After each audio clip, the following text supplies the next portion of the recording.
রাজ্যে কেন্দ্রীয় বাহিনী মোতায়েন নিয়ে বৈঠক করছে নির্বাচন কমিশনের আধিকারিকরা। তারা বৈঠক করেছেন এবং কমিশনের জয়েন্ট ফোর্স ডিপ্লয়মেন্ট কমিটি তারা বৈঠক করেছেন। এই মুহূর্তে দাঁড়িয়ে মিটিং কিন্তু শেষ হয়ে গিয়েছে, অর্থাৎ বৈঠক শেষ হয়ে গিয়েছে। আইন শৃঙ্খলা পরিস্থিতি সুষ্ঠু রাখতে এই বৈঠকে আলোচনা হয়েছে এমনটাই কিন্তু জানা যাচ্ছে।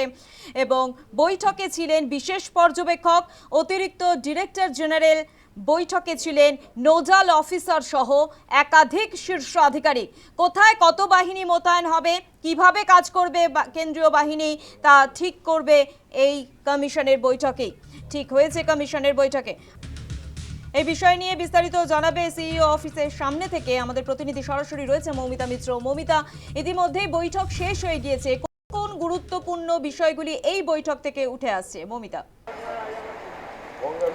দেখা যাচ্ছে দু দফায় বিধানসভা নির্বাচন হবে, তার আগে ইতিমধ্যেই 480 কোম্পানি কেন্দ্রীয় বাহিনী চলে এসেছে এবং সেই জায়গা থেকে আরও যে 1920 কোম্পানি কেন্দ্রীয় বাহিনী আসতে চলেছে, সেই কেন্দ্রীয় বাহিনীকে কিভাবে মোতায়েন করা হবে, কোথায় কত কেন্দ্রীয় বাহিনী মোতায়েন হচ্ছে, তার জন্য ইতিমধ্যেই জয়েন্ট ফোর্স ডেভেলপমেন্ট কমিটি গঠন করা হয়েছে এবং সেই জয়েন্ট ফোর্স ডেভেলপমেন্ট কমিটিরই আজকে বৈঠক এবং সেই বৈঠক ইতিমধ্যেই শেষ হয়েছে। তুমি দেখতে পাচ্ছ একের পর এক আধিকারিকরা তারা কিন্তু বেরিয়ে আসছেন, যারা উচ্চপদস্থ কর্তারা যারা আজকের এই বৈঠকে ছিলেন।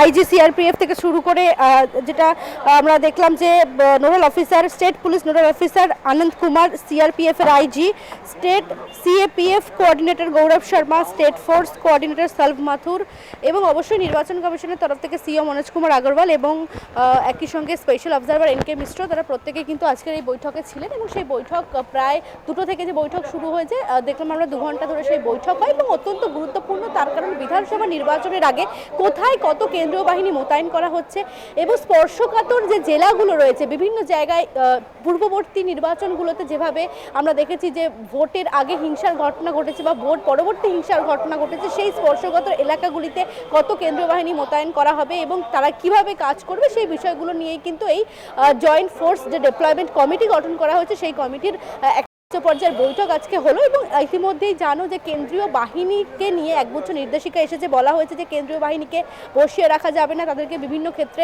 আইন শৃঙ্খলার অবনতি হলে তাদেরকে কাজে লাগাতে হবে এবং যেহেতু একেবারে 2 দফায় নির্বাচন, সেই জায়গা থেকে যাতে প্রত্যেকটা জায়গায় সঠিকভাবে কেন্দ্রীয় বাহিনীকে মোতায়েন করা যায় এবং কোনো রকম আইন শৃঙ্খলা পরিস্থিতির অবনতি না হয়, সেই লক্ষ্যেই আজকের এই গুরুত্বপূর্ণ বৈঠক। প্রায় 2 ঘন্টা ধরে বৈঠক হলো এবং সেখানে এটাই দেখার যে কেন্দ্রীয় বাহিনী তারা কতটা নিরপেক্ষভাবে শান্তিপূর্ণ, অবাধ এবং সুষ্ঠু নির্বাচন করাতে পারে এবং আইন শৃঙ্খলা পরিস্থিতির ক্ষেত্রেও কতটা কেন্দ্রীয় বাহিনীর সাহায্য এবং রাজ্য পুলিশের সহায়তায় কতটা নির্বাচন অবাধ এবং সুষ্ঠুভাবে সম্পন্ন হয়। ধন্যবাদ মৌমিতা।